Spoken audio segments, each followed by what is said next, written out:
নমস্কার, GS telecom service দিয়ে বলছি। দেখতে পাচ্ছেন আমার হাতে দুটো iPhone 14 pro, iPhone 14 pro max আছে, যার প্রবলেম হলো ডিসপ্লে ফ্লিকিং হওয়া। IPhone 14 pro, iPhone 14 pro max, আপনারা এই টাইপের প্রবলেমস দেখতে পাবেন। আপনারা ফোন আপডেট হওয়ার পর এই টাইপের প্রবলেম হয়, যেগুলো ফ্লিকিংয়ের প্রবলেম ফেস করেন আপনারা।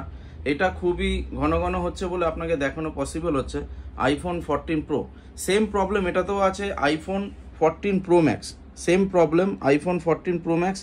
এটা খুবই রেয়ার হচ্ছে, মাঝে সাঝে হচ্ছে iPhone 14 pro max.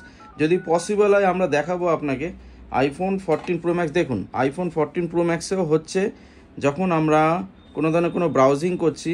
IPhone 14 pro max আপনাদের এই প্রবলেমগুলো ফ্লিকিং বাদ দিয়েও এই প্রবলেমগুলো আপনাদের গ্রিন স্ক্রিনের প্রবলেম হতে পারে, হোয়াইট স্ক্রিনের প্রবলেম হতে পারে, গ্রিন ফ্লিকিংয়ের প্রবলেম হতে পারে, হোয়াইট ফ্লিকিংয়ের প্রবলেম হতে পারে। তো আপনারা যদি এই টাইপের প্রবলেম ফেস করেন আমাদের কাছে আসতে পারেন। GS telecom service, Kolkata mobile repair shop, Dakshineswar metro station বা রেলওয়ে স্টেশনে একদমই পাশে।